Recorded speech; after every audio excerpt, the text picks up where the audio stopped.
welcome to another week of Yanni's Realtor Spotlight. I'm here with a great agent here in the Victorville area, Nick Magill of Realty One. Yeah, Realty One Group Empire, Yeah, for sure. Nick, first of all, Nick, thank you for joining us. I appreciate you. Thank you for letting us into this house. Absolutely.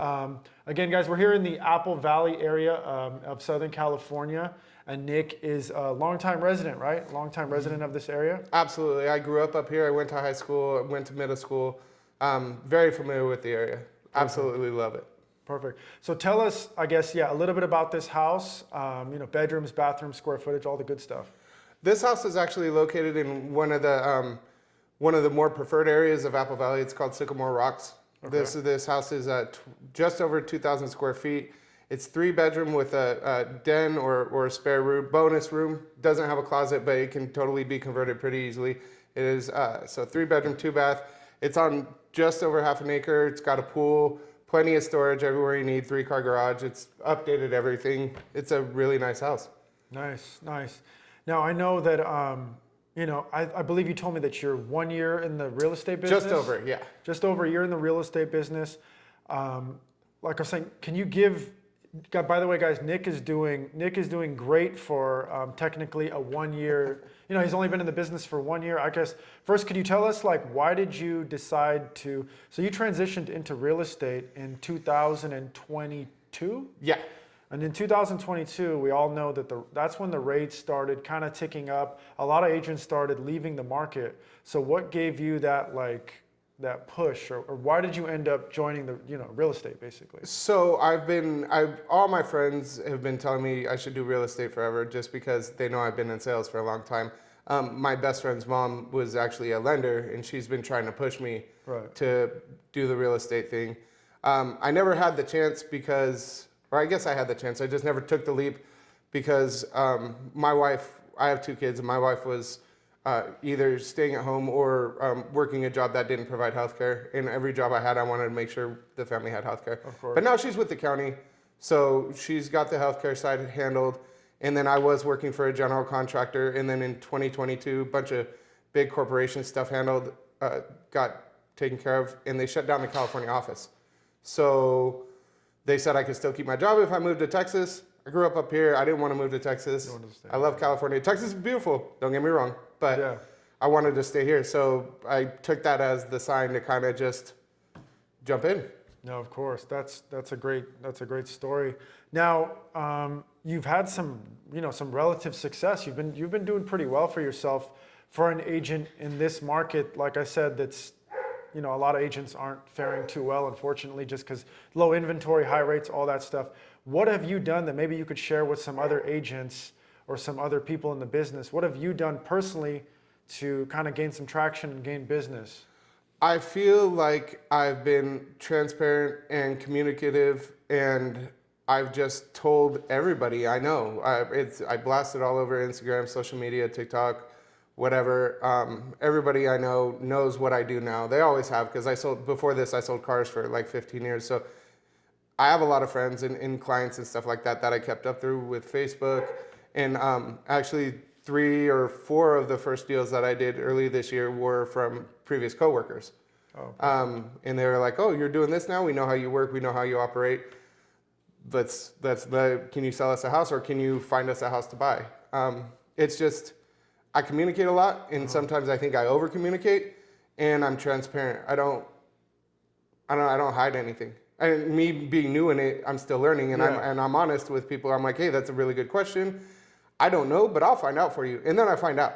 Like, I don't tell them I'm going to do something and they're not. Yeah, that's something that I tell a lot of people. Don't make it up. Just let them know, I don't know, and I'm going to get you the answer. Mm-hmm. No, that's great. Now, just really quick, I know there's a lot of different areas so this whole area in general is called the Apple Valley, Hesperia, Victorville, Apple Valley. So the high desert is comprised of, the high desert's actually massive. It goes all the way out to Palmdale, all the way out to 29 Palms, Baker. Okay. But like the high desert proper, I guess, would be Apple Valley, Hesperia, Victorville, Adelanto, Barstow's kind of teetering on the edge over there, Palmdale, and all the little towns in between.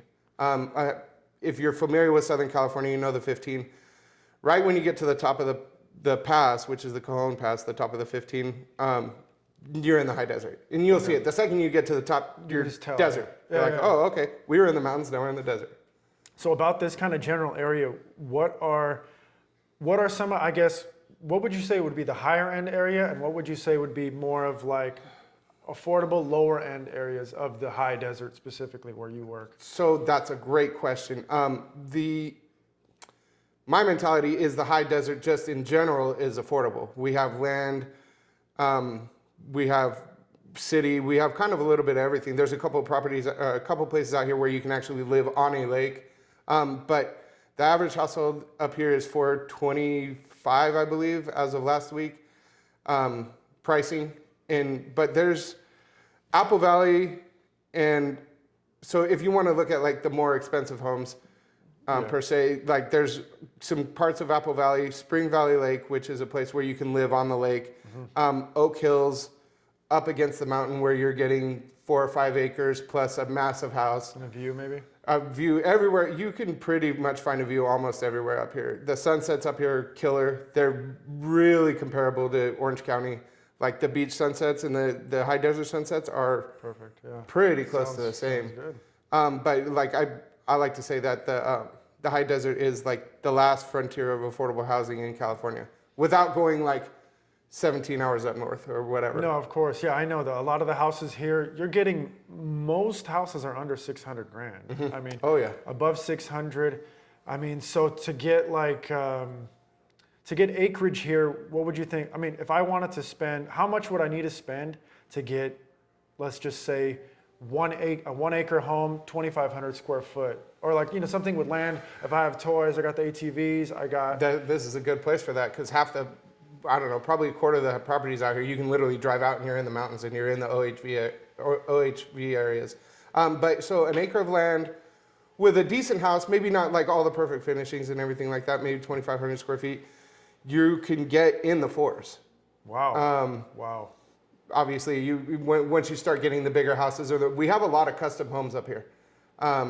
Once you get in the more custom area, the higher end finishes and stuff like that, you do start ticking up a little bit, but it is insanely affordable. I think like the most expensive house up here is, last time I looked, it was like 7,400 square feet. It was on 3 acres, huge. like dialed, Yeah. and it was like 1.2 million. Wow. Which is expensive, but comparatively Comparatively to the rest of Southern California, that's amazing, basically. right. Yeah, so another, really quick topic I wanted, I kind of lost my train of thought, actually. What were we gonna talk about? We were gonna talk about Maybe jobs. jobs, yeah, the job market. Actually, no, just inventory in general. So inventory in general in the Apple Valley area, is it a little bit different, Apple Valley or the high desert area? How are you guys doing with inventory up here? We are, For home, yeah, the for inventory is good. We have, I think the average day on market right now is, I want to say 62. I might be wrong. I got a buddy that does all this stuff. His name is Mike. He's phenomenal. He's with Chicago Title. But our inventory up here, I want to say we have 834 houses for sale just in the high desert in general. Now that's not counting like the deep Lucerne Valley, deep Barstow, because you can get, if you want to live off the grid, find a place up here, because there are a lot of spots that you can totally do that up here. Yeah, okay, cool. You can get there's places you drill a well and then get a solar wind turbine or solar And powered it's stuff. completely and- off the yeah, grid at you that can be point. completely off. We even have hauled water up here, which I had no idea was a thing until I came up here. Yeah, I didn't know either. Yeah, so they'll bring Until now. they'll bring the big truck and they'll fill up your tank, and then you just get it every 3 or 4 months, and So you don't need water, or you don't need to be on like a sewer system. nope, or you don't whatever. need to be on any city, anything. We have plenty of guys that do septic out here. We have plenty of solar companies. We have plenty of windmill companies, and we have plenty of water. Yeah, I know we companies. touched on jobs. So I guess to go back to job, we talked about it a little bit outside when we were talking, but what are the main jobs there? What do people do out here for work? So it's a little bit of everything. We are about 30 minutes outside of Barstow, which is a big BNSF, big railway station. We do have quite a few prisons up here, or like centralized to a bunch of prisons. I have a lot of buddies that are CEOs that like they go to Lancaster, California City, or down the hill. We have a nice little melting pot of almost everything. The plus is BNSF is building a huge railway, like 20 minutes from here. The high-speed rail is coming. All the major companies are buying up here. They're projecting by 2029, the high desert's going to have 80,000 new jobs. That means more people. That means more construction. That Yep. means, more money. Right. If you're thinking of investing or getting a house that's going to appreciate, It's going to be this a is good a area. really good spot to do that. I mean, do you know anything about the railroad? I mean, we've been hearing a lot about it. It's been honestly lagging. All we do is hear all these. The high speed? The high-speed train that's supposedly going to go to Vegas, right? So I think I know they already have a spot to start. I think the last kind of puzzle piece is how far, it's supposed to go down the hill into Fontana. The last piece of the puzzle is how close to LA that high-speed rail is going to go, to my knowledge. I think they're going to Anaheim with it. Yeah. So there's going to be a big depot up here in the high desert, and it's going to be really close to the 15 freeway. And that from here to Vegas, it's going to bolt, and they project that's going to bring a lot of jobs. Yeah. And the other big railway thing is remember a couple years ago when all the ships were stuck in Long Beach? Right. Like in the water? Right. So BNSF COVID. found out a way to stop that. They're making a depot just south of Barstow that essentially they're going to take all the containers off of all the boats. They're throwing them on these 3-mile-long trains. They're going to bring them up to Barstow, and the containers are coming off onto trucks there, and they're going to split because Barstow is kind of a cool little location. You can take the 58 and head over up north California. You can take the 40 and shoot out to as far as, I know it goes to Texas. I'm not sure how far farther. And 15 goes north, 15 goes south. It's a really good spot to do that, and that's going to alleviate a lot of the traffic that we deal with now on the 15 in that pass. Nice. Well, anyway, Nick, I just want to say thank you. Thank you, Nick, for joining us. We really Absolutely. appreciate your time. Thank you for showing us this beautiful listing that you have Absolutely. in the high desert. And, we look forward to, joining you again on your next listing. Yeah, we'll be doing a lot of stuff together, Andrew. I appreciate you, man, and everything you do. Yeah. For sure. Thank you. All right, guys. See you All right, later. if you need a loan, this guy's the man. No joke. 2 guys, 2 days, fantastic. Better than a lot of other lenders that I've ever seen, and he communicates, which is fantastic. Yeah, appreciate it, man. Thank you.